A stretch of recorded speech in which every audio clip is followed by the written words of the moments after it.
بسم الله والصلاة والسلام على رسول الله وعلى آله الطاهرين أما بعد اللهم اشرح لي صدري ويسر لي أمري واحلل عقدة من لساني يفقهوا قولي. Il y a une information que je viens d'apprendre, je ne savais pas, c'est la première fois que j'entends parler de ça. Comme vous le savez, actuellement, on parle beaucoup de la mort de la reine Elisabeth.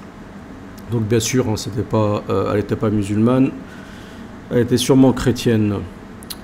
Donc ici, il est dit, en tout cas, ça ne date pas d'aujourd'hui, qu'il est fort possible que la reine Elisabeth II est la 43e arrière-petite-fille du prophète alayhi salatu wassalam, en passant par Al-Hassan radiyallahu anhu.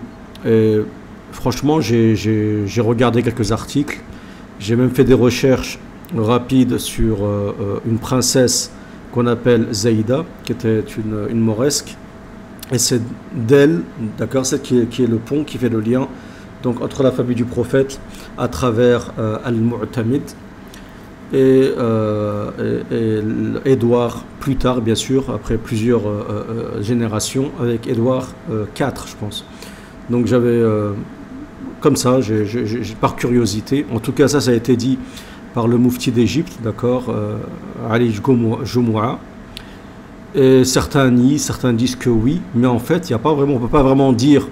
Il y a un journal marocain qui a rapporté, qui a cité une généalogie. Donc vous avez quelques revues qui disent que c'est vrai, d'autres qui dénient, qui disent que c'est faux. Mais en fait, on ne peut pas vraiment dire, ni affirmer, ni infirmer cette information. Donc dans cet article, par exemple, il est dit que selon la presse britannique, la reine Elisabeth II est la 43e arrière-petite-fille du prophète.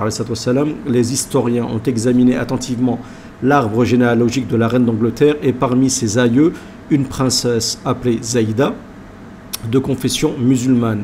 Cette noble dame, épouse d'un roi arabe de Séville, aurait fui la ville au XIe siècle puis se serait convertie au christianisme. Certains disent qu'on l'a obligée à se convertir au christianisme.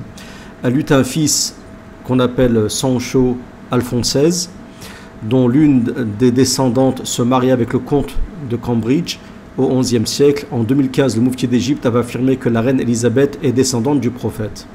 Des experts se disputent sur les origines de Zaïda. Certains disent que c'est la belle-fille d'Al-Mu'tamid et non pas sa quatrième épouse, comme certains le disent. Lointaine descendante du prophète ou pièce rapportée dans la famille par un mariage, les hypothèses divergent. Cette révélation n'est pas neuve, puisque déjà en 86, cette parenté avait déjà été pointée par Harold Brooks Baker, directeur d'un institut de généalogie, Burse Peerage. Il écrivait déjà: la famille royale britannique descend du prophète par les rois arabes de Séville qui régnaient jadis sur l'Espagne. Il faut savoir qu'à l'époque, il y a eu énormément de mélanges, surtout à l'époque de l'Andalousie, Ajib.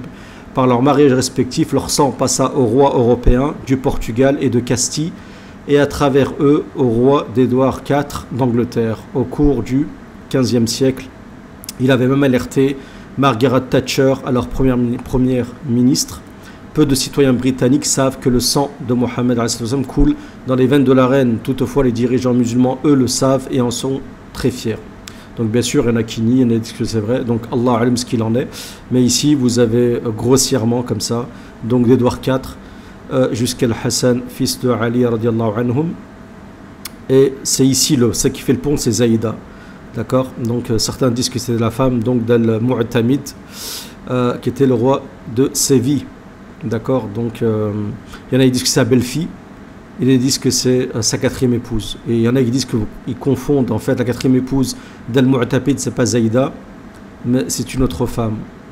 Donc Allah alam. Mais apparemment il y a des liens à ce niveau-là avec des rois donc qui étaient en Europe, même en France, ainsi de suite. Allah alam, je ne sais pas quoi en penser, mais je me suis dit je vais partager cette information avec vous. En tout cas, il y a énormément de vidéos sur YouTube, donc je ne savais pas laquelle vous traduire. Je me suis dit je vais vous parlez cet article directement, c'est mieux. Donc Allahu Alam. Je ne sais pas ce que vous en pensez, vous avez des informations, n'hésitez pas à me le dire. S'il y en a, ils ont fait des recherches peut-être. Donc dites-moi ce que vous en pensez. Je vous remercie donc pour votre écoute. رسموا طريقا للتبرج لا يضيعه الشباب